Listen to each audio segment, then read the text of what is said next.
வணக்கம். வெகுளாமை அதிகாரத்தின் 5வது குறள். இந்த 4 குறளில் என்ன பார்க்குறோம் அப்படின்னு சொன்னோம்னாக்கா, இந்த சினம் என்று சொல்லக்கூடிய, அதாவது ஒரு பொறுத்து போகாமல் உடனே நம்ம உணர்ச்சி வசப்படுது. கோபம் எதனால் வருது? உணர்ச்சி வசப்படுறதுனால தான்.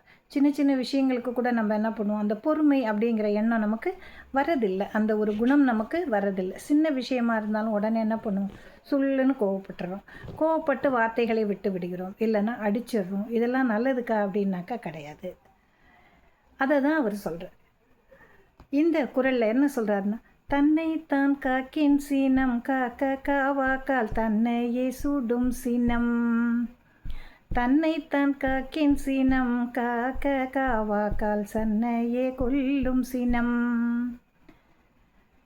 மனிதனே, நீ உன்னை காத்து கொள்ள வேண்டும். உனக்கு ஒரு பாதுகாப்பு வேண்டும். என்ன பாதுகாப்பு அப்படி சொன்னோம்னாக்கா, தன்னைத்தான் காக்கின் சினம் காக்க.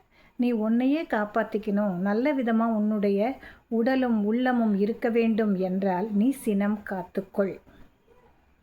சினத்தை வராமல் பொறுமையை கடைப்பிடி அப்படின்னு சொல்கிறாரு.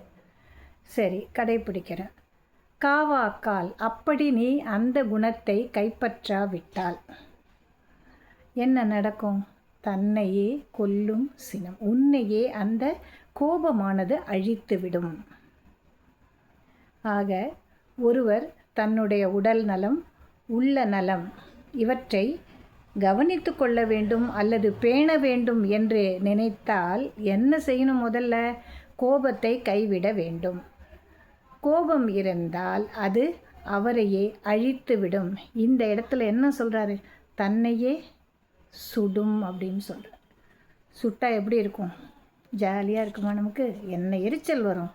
அந்த மாதிரி அந்த உடலில் உள்ள உறுப்புகள் அனைத்துமே என்ன ஆகும்? ஒரு சூடுபட்ட உணர்வுக்கு உள்ளாக்கப்பட்டு எல்லாம் வீணாக தான் போகும். மேலே நமக்கு தெரியாது. மேலே என்ன தெரியும்? கோபம் மட்டும்தான் தெரியும். அப்படின்னு குதித்து திட்டி அடித்து எல்லா வேலையும் நம்ம பார்த்துருவோம். முடிச்சதுக்கப்புறம் அந்த சாமி வந்த மாதிரி ஆடி உட்காந்தோம்னா எப்படி இருக்கும்? மூச்சு வாங்கிட்டு உட்காருவோம்ல, வேர்த்து விறுவிறுத்து என்ன செய்கிறோங்கிறது நிலை இல்லாமல் உட்காந்து அதுலேருந்து மீண்டு வரணும் நம்ம. அதனால் தன்னைத்தான் காக்கின் சினம் காக்க. நீ உன்னை காப்பாற்றி கொள்ள வேண்டும். எதுலேருந்து காப்பாற்றி கொள்ள வேண்டும்? உன்னுடைய உள் உறுப்புகளையும் உன்னுடைய உடலையும் உன்னுடைய மன அமைதியையும் நீ கொள்ள வேண்டும் என்றால் சினத்தை கைவிடு. அப்படி கைவிடாவிட்டால் அது உன்னையே கொன்றுவிடும். அந்த சினமானது நெருப்புக்கு ஈடானது, உன்னை அது கொன்றுவிடும் என்று இந்த குறள் நமக்கு தெரிவிக்கிறது. நன்றி. நாளை அடுத்த குறளில் சந்திக்கலாம்.